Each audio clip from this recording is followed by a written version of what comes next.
Hello, students.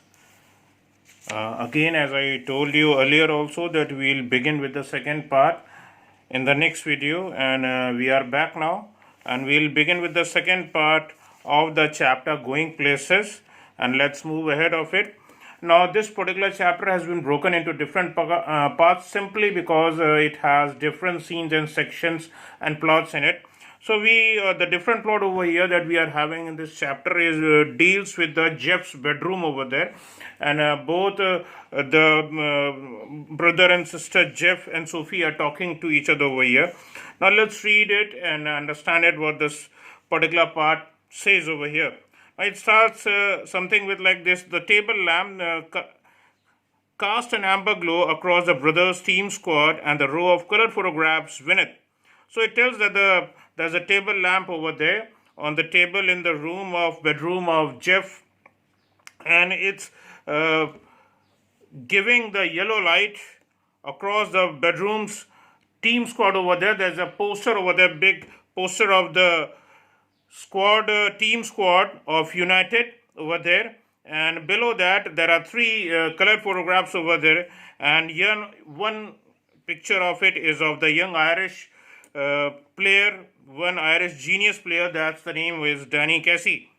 Now Sophie says, "Promise you'll tell no one." Sophie says so. She's talking to her brother, and Jeff replies, "Nothing to tell is there." That is, according to Jeff, he knows that whatever the stories that Sophie makes is all just not true, and so it's better not to give to ears to what she says over here, and that's why Jeff says over here, "There is nothing to tell is there." And Sophie says, "Promise Jeff, Dad, murder me." Now, promise Jeff, Dad, murder me doesn't mean that Dad is actually going to murder Sophie over here. It actually means that Dad would be very much angry from her. It means over here. And Jeff says only if he thought if it was true. So it means the whole family believes whatever the stories that she makes over here, Sophie makes over here, that are totally all just baseless and not true. And that is why such a thing has been told by Jeff. Now Sophie says, "Please, Jeff." And Jeff says, "Christ, Sophie, you are still at school. Casey must have a string of girls." Now Jeff says, "Please do take ear to me what I say." And he says over here that you are still a young girl, and this boy whom you are talking about, Danny Casey, he's much elder than you. He's much more adult than you, and he's a lovely man, and he must be having a string of girls around him. And Sophie says, "No, he doesn't."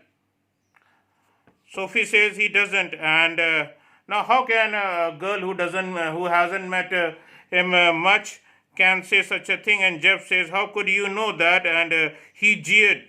He jeered means he mocked or he made fun of her sister Sophie. And Sophie says, "He told me that's how."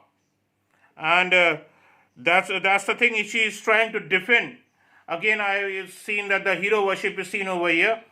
So she tries to defend what simply was told by, according to her, was told by Danny Casey, and she just defends it.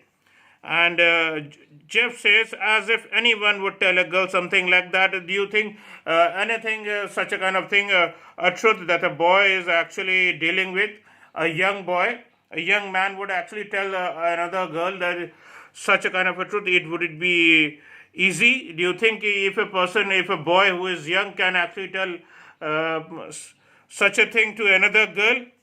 And Sophie says, "Yes, he did. And he isn't like that. He is quiet." And again, she tries to defend Casey over here, and she says, "Yes, he did. He is single, and he isn't like that. He's a good man. He's a good boy, and he's quiet, and he's quite a lovely person, according to Sophie." Now Jeff says, "Not as quiet as all that looks apparently.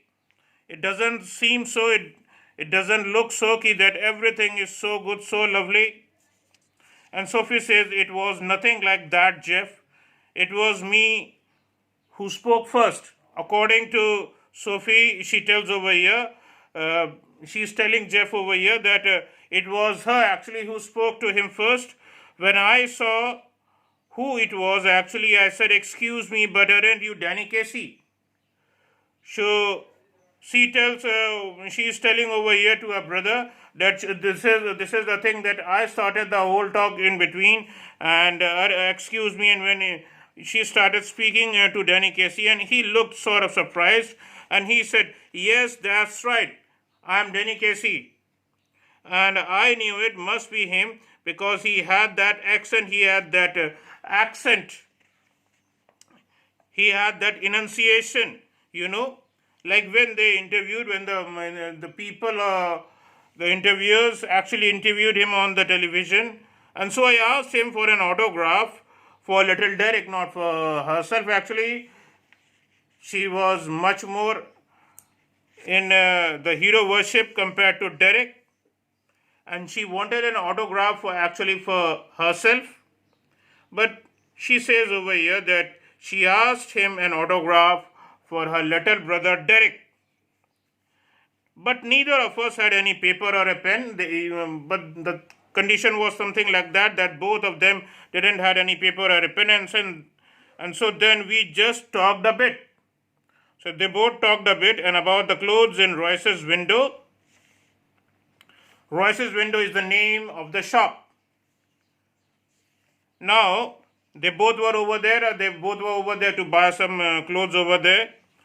And he seemed lovely, this man, Casey seemed so lovely over there.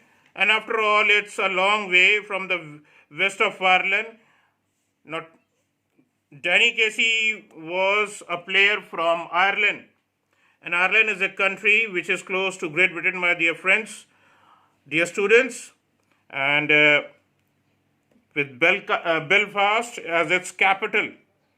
And then, just as he was going to, and he said, if I would care to meet him next week.